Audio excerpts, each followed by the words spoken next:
Yeah. So where are you right now? You're in your.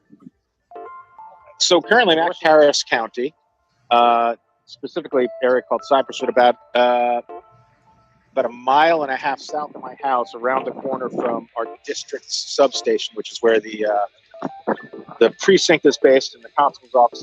A boat ride. Actually, first we took a marsh buggy, which is an entirely Texas thing I've never seen before, which is quite a thing to behold. And then we had people on airboats and even something almost as good as a Boston whaler, but not quite. Yeah, not quite. And that's crazy. Hey, show us around a little bit. Absolutely. Give me a second here. I'm going to turn it around. There you go. Okay, so here we go. This is one of the main thoroughfares in this part of the county, Student Airline, and it goes down towards Cypresswood, which is really the first east-west road just north of the city limits, but still in Harris County. And you've got some residents that are out here watching the boats come and go as people are moved out of flooded homes. They're not as many rescues as were going on yesterday. Right. And today, now the concern is much more the ongoing damage and just people wandering around, and of course the inevitable looting, which is going to be a concern. Right. So you've got people to come out to feed the first responders. So we've got some lovely people set up shop in the back of their truck. You've got airboats. People have come from all over Louisiana, all over Texas, sort of assembling and helping out, which is great. So because I want to dwell into dig into your perspective as a rabbi, because you have a special role to play that I don't think a lot of people think about when it comes to natural disasters. Right. And how has that been for you? Well, so far, it's interesting. It's one of the things is that those of us that are clergy or in community leadership, our concern is, of course, our individual congregants and our houses of worship and our immediate families. It's tough because I think for many of us, we're used to being and called to be, and in many cases, I hope trained to be, sort of examples of stability and comfort.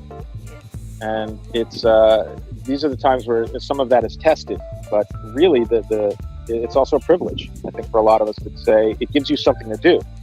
In a lot of these cases, people need something to do. One of the things we'll do have a purpose. A purpose, yeah. Yeah, and it's one of the first things you'll do. I mean, as someone, if you're rendering psychological first aid or trying to help people in crisis, one of the things you'll do is give them a job. And even if it's something very simple, it gives you something to do other than think about your house being flooded or the difficult situation. Or say, okay, if what I'm doing is sorting dry socks for people, then that's what I'm doing. Google Maps and navigate, since some of the roads are washed out. You can't really see where you are. So. What's the best thing you see come of this? I'm amazed. I got to say, I'm absolutely amazed at individual first responders. Citizens and people stepping up is always really encouraging. And that's always great to see citizens come out and people just helping the neighbors and rallying. And that aside, just the individual first responders who have gone out and worked tirelessly, nonstop, to help keep things organized, even when you're cut off from other members of the team, so to speak. So just taking on that sense of personal and professional responsibility should really make everybody particularly proud. I mean, it can be said that in Texas and in Houston, maybe we were a little bit overblown with some of our pride in ourselves. But I got to tell you, having experienced what I've been experiencing the last few days, I think it's deserved. We have amazing fire and police and EMS individuals, as well as just the organizations themselves, and the leadership's been fantastic. From a personal perspective, what have you learned about yourself through this process?